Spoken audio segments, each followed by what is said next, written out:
qu'en 30 ans, les missions locales se sont imposées et qu'il y a eu aussi une forme, je le disais, de structuration du réseau. Il y a 30 ans, c'était une possibilité offerte finalement aux collectivités locales de se lancer dans cette aventure. Ce que disent souvent les professionnels que je rencontre, finissent par moments avoir une interrogation sur le sens de leur démarche. Où l'acteur jeune que Bertrand Schwartz avait placé au cœur du système tente à s'estomper derrière une commande publique qui souhaite avoir une lecture immédiate de l'efficacité de ces dispositifs, qui se juxtapose un peu en tuyau d'orgue.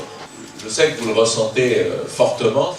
Nous, on veut aussi être acteurs, que les dispositifs tels qu'ils sont créés, on puisse aussi l'adapter aux réalités des jeunes qu'on rencontre et des territoires sur lesquels on intervient.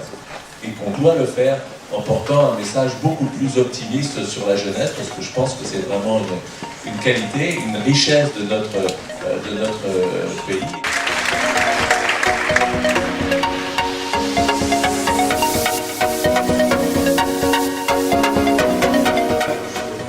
Merci pour votre invitation. On m'a demandé de parler, je vais essayer de répondre à ces 3 questions. Les évolutions depuis 30 ans, la place qui est faite aux jeunes et la manière dont les jeunes voient cette place. Je pense que les missions locales doivent être considérées pleinement comme des acteurs des politiques de jeunesse.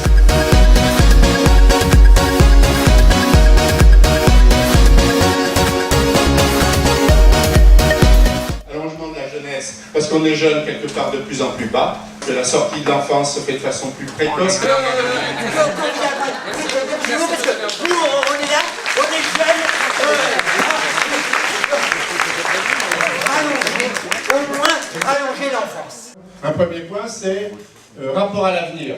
Quel rapport à l'avenir? Ce qui caractérise les jeunes français, et c'est une singularité, même à l'échelle internationale, c'est un extrême pessimisme par rapport à l'avenir. Ah, monsieur le Président, toi tu connais ça aussi, je veux dire, il y a l'optimisme de l'intelligence et le pessimisme de la volonté, c'est exactement le contraire. Hein? Avec les dispositifs, c'est-à-dire il y a l'optimisme de l'intelligence. Dans les dispositifs, c'est d'accord, député? Et alors le pessimisme de la volonté. Voilà, c'est ça. Hein? Voilà. On ne peut pas poser la question de la place des jeunes sans poser la question de la part.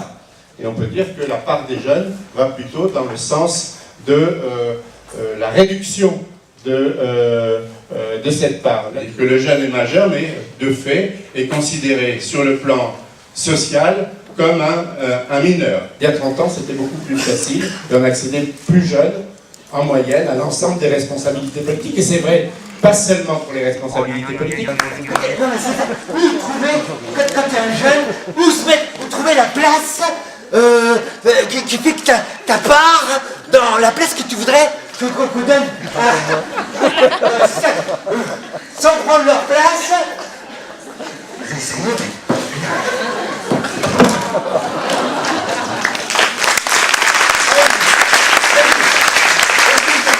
Si je prends maintenant la tranche d'âge, disons 21-22 ans, c'est-à-dire à peu près licence ou aujourd'hui pour les différenciation filles-garçons, mais faible à cet âge-là, puisque pour les garçons c'est oui, alors là ça va pas. Et alors, en fait on arrête avec les chiffres. Quand t'as dit tout à l'heure, non c'est pas bon. 18%, non 18, 20. Non c'est pas bon, on arrête.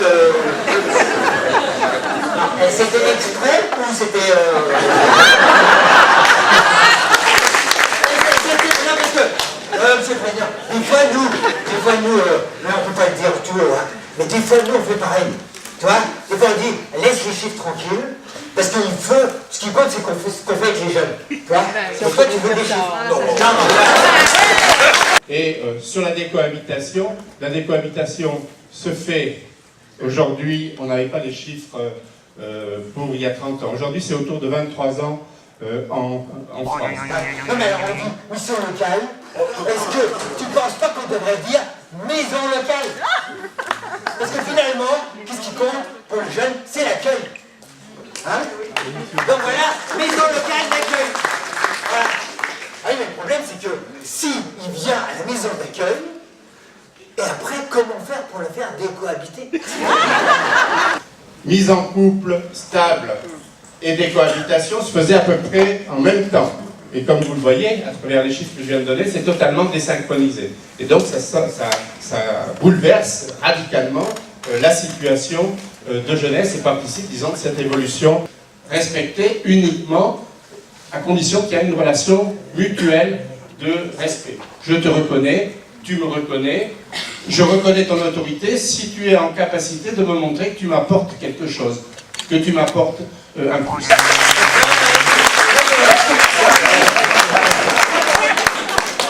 Tu donnes quelque chose en échange, hein, je veux dire, sinon... Ben alors, il n'y a personne jamais qui arrive qui dit mais nous on a par contre un énorme avantage par rapport à l'Allemagne, c'est notre démographie. Et elle est présentée comme un problème au contraire. Qu'est-ce qu'on va faire tous ces jeunes, etc. Eux pour le moment ça va, mais ils vont quand même vers des moments très très difficiles. Oui, j'ai compris, de toute façon, il y a qu'à faire comme l'Allemagne, hein, eux ils ont moins de problèmes avec les jeunes, simplement parce qu'ils ont moins de jeunes. C'est vrai, le jeune qui merde, attends d'avoir 30 ans. Tu verras, tu vois comment les missions locales elles sont heureuses à 30 ans.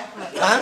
De même que si j'avais eu le temps de développer sur le rapport au travail, à partir du moment où on a compris que le travail c'est essentiellement sécurité matérielle et pas un espace de construction d'identité sociale, le problème de l'insertion professionnelle se pose aussi en des termes différents, qui étaient d'ailleurs largement anticipés dans le rapport Schwartz, le premier, qui insistait justement sur le caractère absolument insécable de l'insertion professionnelle et de l'insertion sociale, et de la nécessité de prendre le jeune de façon globale, et je pense que là on est, et ça reste d'une très grande actualité. Et ton travail, tu pourrais pas me faire ta recherche d'emploi en bénévole, tu vois, tu fais ça bénévolement. Par exemple, tu vas chercher de l'emploi en Indonésie. Hein, tu nous laisses tranquille 5 minutes, et quand tu reviens, on t'accueillera. Qu'est-ce que tu en penses? Ce serait une bonne idée. Est-ce que je peux me coucher chez toi ce soir? Demain, j'ai rendez-vous pour l'entretien individuel, mais je suis encore plein de dormir. Mais il n'y a pas de problème.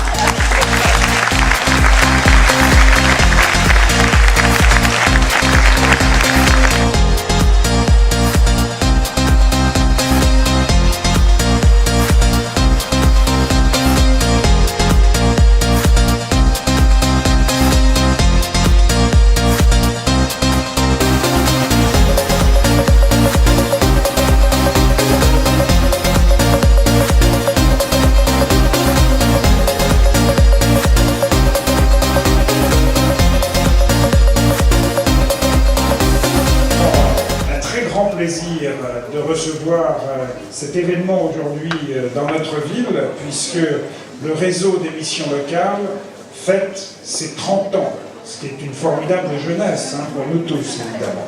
On constate aujourd'hui à quel point elles sont devenues indispensables, tant à travers leurs actions que par le biais d'un professionnalisme auprès des jeunes qui n'est plus à démontrer. J'insiste. Comme elle n'avait pas vocation à perdurer, elle s'est créée avec des personnes mises à disposition à l'époque. Mais notre histoire, qui est déjà assez longue, d'une trentaine d'années, eh bien, elle est faite de mouvements comme ça, et ça nous a permis de rester assez dynamiques, finalement, dans un dialogue nourri avec la région, et puis aussi l'État. On a parlé d'optimisme et de pessimisme ce matin, je suis plutôt optimiste sur ces questions-là, même si elles suscitent de l'inquiétude. Je pense qu'avec les missions locales, nous avons un dispositif qui ne rentre pas dans les cadres habituels. Puisqu'on mène une action de service public, ça c'est indéniable, l'insertion sociale et professionnelle des jeunes, mais on ne prétend pas tout faire. Félicitations, merci et mobilisation.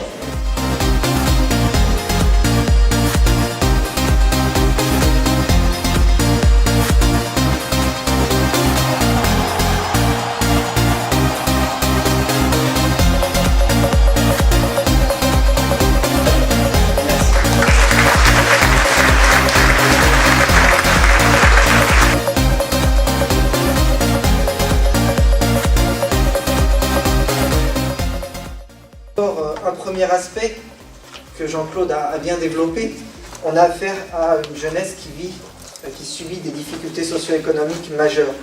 C'est-à-dire que les jeunes n'entrent plus dans des schémas de socialisation comme il y a quelques dizaines d'années, où on les préparait finalement à endosser des rôles et des statuts sociaux prédéterminés et prédéfinis.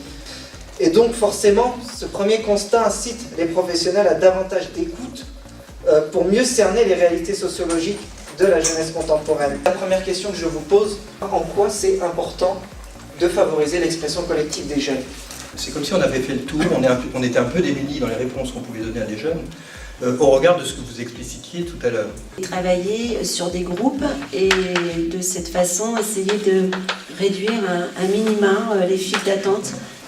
Ce qui est, à mon sens, extrêmement important, c'est qu'est-ce qui sous-tend l'action collective. Pour des entretiens d'une demi-heure à 1 heure, vous convoquez 10 jeunes sur une thématique qui peut être abordée de manière récurrente. C'est-à-dire que les jeunes eux-mêmes vont apporter du contenu, et ce contenu va aider aussi les professionnels. Et voilà, ça permet aussi ce que les dispositifs ne permettent plus, un certain décloisonnement. Enfin, il ne faut pas non plus trop catégoriser les jeunes aux structures qu'ils fréquentent. Voilà. Est-ce que vous vous rappelez tous les 5 axes de l'offre de services des missions locales, hein?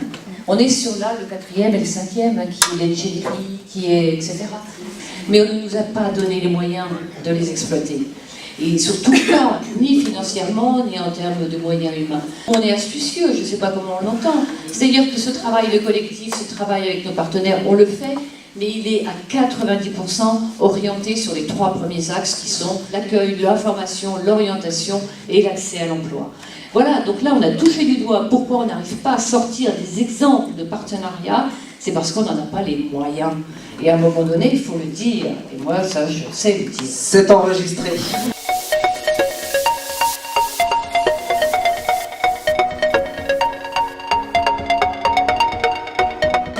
Bertrand Schwartz qui date de 1969. Voilà. Mais le réseau des missions locales du centre place bien l'enjeu de l'accompagnement sur cette centration sur la parole du jeune qui devrait être notre principale préoccupation. Il faut s'intéresser à 3 niveaux. Le niveau sociologique, puisque toutes les pratiques de conseil sont une réponse apportée à une société qui a une certaine forme de problématique. Le niveau scientifique, la recherche, est censé apporter quelques réponses aux problèmes de société que nous rencontrons. Et puis un dernier niveau qui est le niveau politique. Au-delà de ce que pense le conseiller, c'est bien comment la personne conçoit sa situation qui est en question. Et là je replace le statut de la personne, de la parole du jeune.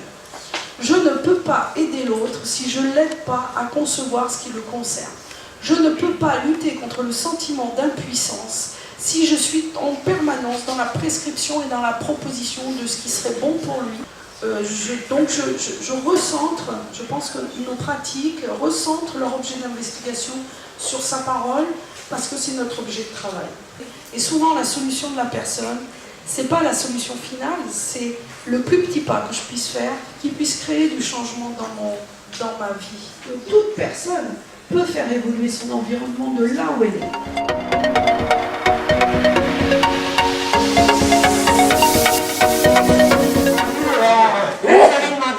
Qu'est-ce que nous on pensait de ce que vous attendiez, de ce que nous on devrait faire pour vous, c'est ça?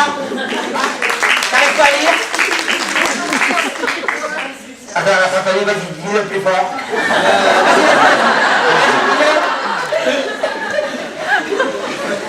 Non mais c'est le problème, c'est qu'on ne sait plus dans quelle posture se trouver, hein. Il faut se débarrasser de ces valeurs. Non mais il faut se débarrasser de ces valeurs à un moment donné. Et surtout toujours la solidarité. N'oubliez ça, c'est qu'il n'y a pas de don sans contre-don, sinon c'est de l'assistance.